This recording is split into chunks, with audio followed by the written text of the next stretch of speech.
কালকে যে ম্যাথগুলো দিয়েছিলাম সেগুলো করেছিলে? হ্যাঁ, সব করেছি। মা কোথায় রে? দেখছিস না আমি পড়তেছি। তোমাদের কি রিসেন্টলি কোনো আত্মীয় স্বজন মারা গিয়েছে?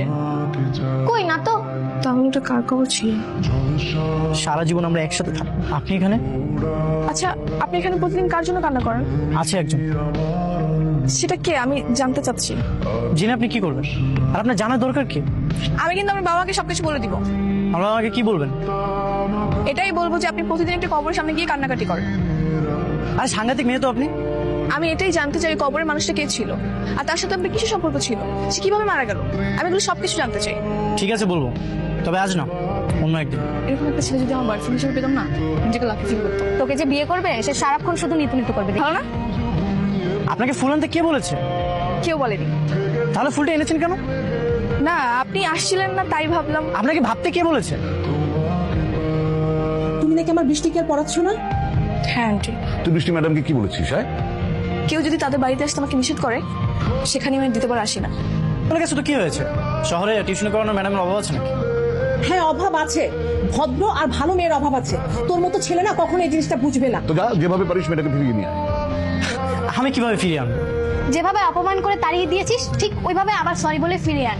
আমি দরকার হলে নতুন টিউশন খুঁজে নিব, তাও ওই বাড়িতে যাচ্ছি না। হ্যালো। আপনি নিতু তাই না? হ্যাঁ, আপনি কে? আমি আকাশ, বৃষ্টি বড় ভাই। আমাকে কেন ফোন দিয়েছেন? আপনার সঙ্গে আমি কি একটু দেখা করতে পারি? আমি তো বলে দিয়েছি আপনার বোনকে আমি আর পড়াবো না। আমি তো একবার বলিনি আপনি আমার বোনকে পড়ান। আমি বলেছি আপনার সঙ্গে একবার দেখা করবো। কেমন আছেন? আপনি নীল রঙের শাড়ি কেন পরে এসেছেন? আর কোনো কালার ছিল না? কেন, আপনার কি নীল শাড়ি পছন্দ না? হ্যাঁ পছন্দ, তবে শুধু এটা একজনকেই মানে, সেটা হচ্ছে সিনথিয়াকে। আমি জানতাম মা তুমি ঠিকই আসবে। ভাইয়া যাতে আর কাউকে কিছু না বলে এটা কিন্তু তুমি আগে থেকেই বলে রাখবে। আর যদি কিছু বলে তাহলে ম্যাডাম আর আমি মিলে চলে যাবো। যেদিন থেকে তোমার সাথে আমার ফ্রেন্ডশিপ হয়েছে তারপর হয়তো বড় জোর তুমি 2 দিন ফুল দিয়েছো, এরপর আর দাওনি। আসলে দিন যতই যাচ্ছে তাকে একটু কম মনে পড়ছে। মৃত্যুর পর তোমার ভালোবাসা এখন কমে গেল? ভালোবাসা কমেছে এটা তো একবার বলিনি।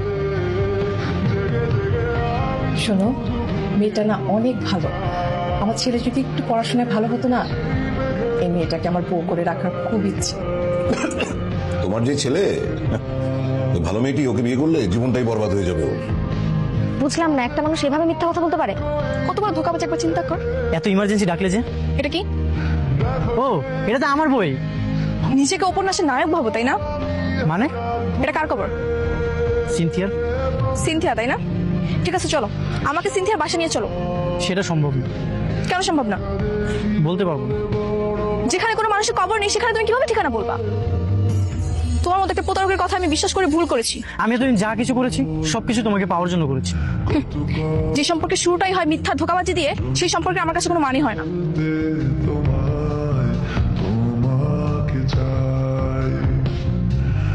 নিতু, বেশি বিরক্ত করলে আমি কিন্তু আঙ্কেলের কাছে বিচার দিব। মানে তোমাকে ছাড়া অন্য কিছু ভাবতেই পারি না। আমি আপনাকে কখনোই বিয়ে করবো না। আমি আমার সবটুকুদের চেষ্টা করবো, আর ভুলটা তো আমি করেছি।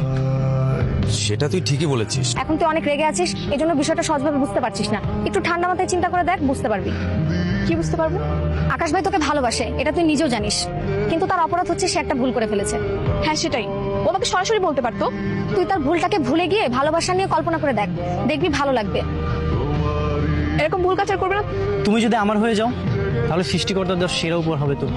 তোমার বাবা মা আমাদের সম্পর্কটা মেনে নিবে? তারা তো তোমাকে অলরেডি পছন্দ করে, তুমি রাজি হলেই হলো।